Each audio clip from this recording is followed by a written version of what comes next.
নমস্কার, জয় মাতারা, জয় গুরু বামদেব। মায়াবী বশীকরণ ইউটিউব চ্যানেলে সকল বন্ধুকে স্বাগতম। আশা করছি তোমরা সকলে ভালো আছো, সুখে আছো এবং শান্তিতে আছো। আজকে আমি তোমাদেরকে একটা ছোট্ট শব্দ বলবো, যে শব্দটা ঠিক করে দেবে তোমার প্রেমজ জীবন বা বিবাহিতর পরের জীবন। অর্থাৎ তোমরা স্বামী স্ত্রী, কিন্তু কোনো কারণে আগের মতন আর সেই বন্ডিংটা নেই। সেই সম্পর্কটা মনে হচ্ছে কোথাও গিয়ে ভেঙে যেতে বসেছে, বা সেই সম্পর্কটার মধ্যে মনে হচ্ছে কেউ ঢুকে পড়ছে। আগের মতন আর সহ্য করতে পারছে না, আগের মতন আর তোমার কথাগুলো শুনছে না, আগের মতন তোমাকে কেয়ার করছে না।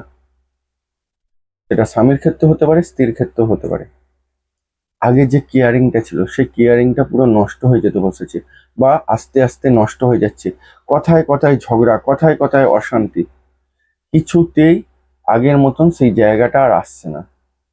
এছাড়াও বিয়ের আগে প্রেম করছো 2 বছর, 4 বছর, 6 মাস, 8 মাস, যখন প্রেমটা শুরু হয়েছিল তখন কি সুন্দর ছিল।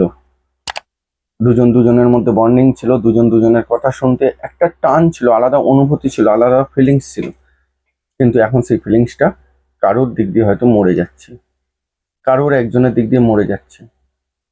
কেউ একজন হয়তো দুজনের মধ্যে সহ্য করতে পারছে না একজনকে। একটা কথা নিয়ে 10টা কথা উঠছে, একটা কথা নিয়ে ঝামেলা, ইগো, ফোনটাকে ব্লক করে দেওয়া, SMS বন্ধ করে দেওয়া, দেখা করা বন্ধ করে দেওয়া, অন্য রিলেশনে চলে যাওয়া। এই ধরনের ঘটনাগুলো যাদের সম্পর্কের মধ্যে ঘটছে, আজকের ভিডিওটা শুধু তাদের জন্য। ঠিক যেভাবে বলছি সেভাবে যদি করতে পেরেছো, দেখবে হুট করে তোমাদের সম্পর্কটা আবার আগের মতন ঠিক হয়ে গেছে। এই যে ওয়ার্ডটা আজকে আমি তোমাদের দিতে চলেছি, অর্থাৎ যে শব্দটা আমি তোমাদেরকে আজকে বলতে চলেছি, এতটাই পাওয়ারফুল শব্দ, যে কোনো টক্সিক সম্পর্ককে ঠিক করে দেয়। আমি কিন্তু যে কোনো সম্পর্ক বলতে আমি কিন্তু বলতে চাইছি, একটা ছেলে একটা মেয়ের সাথে প্রেম করছো, বা একটা মেয়ে একটা ছেলের সাথে প্রেম করছো, ভালোবাসার সম্পর্ক আছে, বা একটা স্বামী স্ত্রীর জন্য করতে পারে এই ক্রিয়াটা, বা একটা স্ত্রী স্বামীর জন্য করতে পারে। এটা কিন্তু কোনো ভাই বোন, বন্ধু বান্ধব, মা বাবা, ছেলের সন্তানের প্রতি বা সমগামীরা এই ক্রিয়াটা করলে কিন্তু কাজ করবে না। এই ক্রিয়াটা শুধু তাদের ক্ষেত্রে কাজ করবে যদি স্বামী স্ত্রী হয়ে থাকো, বা একটা নারী পুরুষের মধ্যে একটা সম্পর্ক আছে ভালোবাসা, সেই সম্পর্কগুলোকে ঠিক করবার জন্য কিন্তু এই শব্দটা মারাত্মকভাবে কাজ করবে। আর একটা কি, হয়তো আমি কারুর জন্য চাইছি কারুর সম্পর্কটা ঠিক হয়ে যাক। আমার হয়তো কোনো বন্ধু, ভাই, দাদা, কারুর একটা সম্পর্ক ছিল, নষ্ট হয়ে গেছে, সেই সম্পর্কটা ঠিক করবার জন্য আমিও পে করতে পারি। এটা অন্য কেউ পে করতে পারে, বা তুমিও অন্য কারোর জন্য পে করতে পারো। আশা করছি বোঝাতে পারলাম এই অবধি। এইবারে বলবো কি সেই শব্দ আর কিভাবে সেটাকে ইউজ করতে হবে। যারা আমার পুরনো বন্ধু হয়েছে তারা জানো যে সুইচ ওয়ার্ডগুলো কিভাবে ইউজ করতে হয়। আজকে আমি তোমাদেরকে যে সুইচ ওয়ার্ডটা দিতে চলেছি সেটা হচ্ছে ইতালিয়ান সুইচ ওয়ার্ড। খুব পাওয়ারফুল ইতালিয়ান সুইচ ওয়ার্ড। এই সুইচ ওয়ার্ডে হাজারো হাজারো ভেঙে যাওয়া সম্পর্ক, ব্রেকআপ হয়ে গেছে, নষ্ট হয়ে গেছে, দুজনের মধ্যে তিক্ততা এতটাই সৃষ্টি হয়ে গেছে যে দুজন দুজনের মুখ দেখতে চাইছে না, সেরকম সম্পর্কও কিন্তু এই সুইচ ওয়ার্ডটা ঠিক করে দিয়েছে। আমি আমার যারা পার্সোনাল ক্লায়েন্ট আছে তাদের অনেককেই এই সুইচ ওয়ার্ডটা দিয়ে দেখেছি। এটা খুব পরীক্ষিত একটি সুইচ ওয়ার্ড, যেটাকে বলা হয় ইতালিয়ান সুইচ ওয়ার্ড।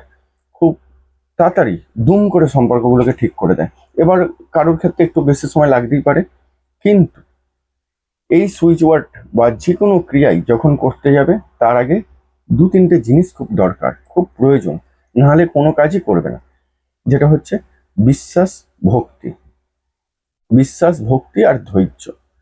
এই 3টে জিনিস যদি না থাকে কোনো ক্রিয়াই কিন্তু সফল হবে না।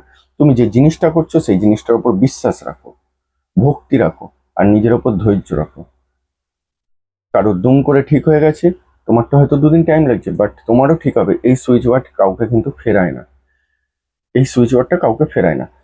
তাহলে কিভাবে করব অবশ্যই বলবো। তার আগে বলবো, যদি আমার এই চ্যানেলটা তোমাদের ভালো লেগে থাকে তাহলে অবশ্যই লাইক করে বন্ধু বান্ধবকে শেয়ার করে দাও। আর যে সকল বন্ধু আমার চ্যানেলে নতুন যুক্ত হচ্ছে তারা চ্যানেলটি সাবস্ক্রাইব করে সঙ্গে থাকো। আচ্ছা, 10 থেকে 15 তারিখের মধ্যে আমি শিয়ালদা চেম্বারে বসছি, সবাই জানো আমি মাসে একদিন বসি। তো আমি আজকে ডেটটা সবাইকে জানিয়ে দেবো। যারা শিয়ালদা চেম্বারে দেখাতে চাইছো তারা আজকে ফোন করে নেবে বা কালকে ফোন করে নেবে। আমি কিন্তু 5 জনের বেশি দেখি না, আজকাল বুকিং হলেই কিন্তু স্লট শেষ, মানে আর কিন্তু বুকিং নেওয়া যাবে না, আজকালের মধ্যেই 5 জন বুকিং হয়ে যাবে। তো যারা দেখাতে চাইছো তারা আজকে বা কালকের মধ্যে ফোন করে নামটা লিখিয়ে নেবে, কোন ডেটে বসছি, কখন বসছি, পারফেক্ট অ্যাড্রেস আমি দিয়ে দেবো। চলো এই সুইচ ওয়ার্ডটা আমরা কিভাবে ব্যবহার করব। এই সুইচ ওয়ার্ডটা আমরা দিনে 2বার করব, সকালে, সন্ধে বা সকালে, দুপুরে। 2বারের বেশি 3বারও করতে পারি, 4বারও করতে পারি, কিন্তু যখন করব এই সুইচ ওয়ার্ডটা, যখনই আমরা ইউজ করব তখনই কিন্তু 51বার করে আমাদেরকে এই সুইচ ওয়ার্ডটা করতে হবে। মানে সকালে যখন করব সকালে 51বার, বিকেলে যখন করব বিকেলেও 51বার, আবার যদি সন্ধ্যেবেলা করি সন্ধ্যেবেলা 51বার।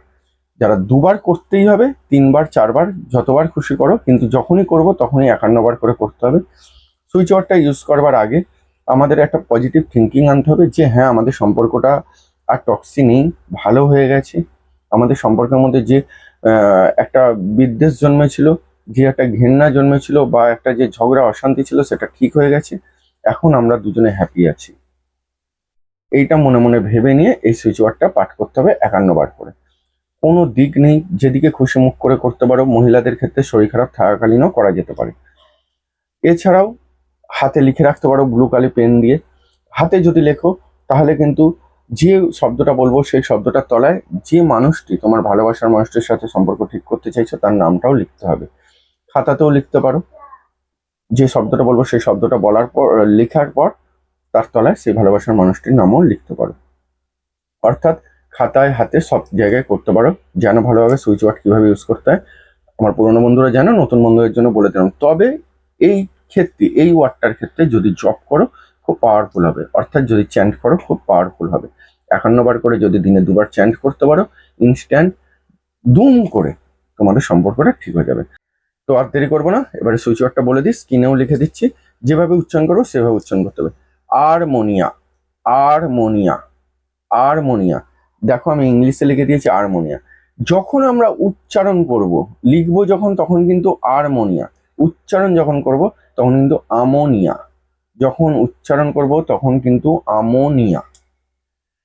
অর্থাৎ আরটা উচ্চারণের সময় সাইলেন্স হয়ে যাবে, আর লিখবার সময় আরমোনিয়া, উচ্চারণের সময় আমোনিয়া। বোঝাতে পারলাম? উচ্চারণ যখন করব আরটা কিন্তু সাইলেন্স হয়ে যাবে, আর লিখবার সময় আরমোনিয়া, উচ্চারণের সময় হবে আমোনিয়া। অর্থাৎ ammonia, ammonia, ammonia, ammonia, ammonia করে জপটা করতে হবে 51বার করে। আশা করছি বুঝতে পেরেছো। যারা বুঝতে পারোনি, কোথাও যদি বুঝতে অসুবিধা হয়, সরাসরি ফোন করে জেনে নিও, আমি অবশ্যই বলে দেবো। আর কে কত তাড়াতাড়ি রেজাল্ট পেলে জানাতে কিন্তু ভুলো না। সবাই ভালো থেকো, সুখে থেকো, দেখা হবে আবার নেক্সট অনুষ্ঠানে। জয় মাতারা, জয় গুরু বান্ধব।